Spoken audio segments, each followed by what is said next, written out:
இப்போது அக்ரெசிவ் அப்படின்னு சொல்கிறீங்க, இந்த அக்ரெசிவ் கேட்டகரியில் என்ன ப்ரீட்ஸ் வரும்? அதான் நான் சொன்ன மாதிரி அக்ரெசிவ்னு எந்த டாகும் கிடையாது. எல்லாமே நம்ம வளர்க்குற முறை ட்ரைனிங்கில் தான் இருக்குது. அதில் ஒரு வெரைட்டி பார்த்திங்கன்னா இந்த Doberman, German shepherd, pitbull, Rottweiler, ஏன் வந்து சிட்ஸு கூட அக்ரெசிவ் தான். சிட்ஸு அக்ரெசிவ் தான். கோம்பை இவங்கெல்லாம் அக்ரெசிவ் டாக்ஸ் தான்.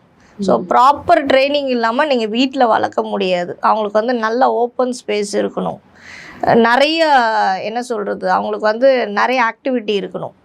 ஒரே இடத்துல கட்டி போட்டு வைக்கக்கூடாது. அவங்க வந்து கொஞ்சம் ஸ்ட்ரெஸ் ஆனால் கூட அட்டாக் பண்ண தான் போவாங்க. அந்த டென்ஷன்லேயே இருப்பாங்க. அவங்களுக்கு எப்பவுமே அவங்களுக்கு ஒர்க் கொடுத்துக்கிட்டே இருக்கணும்.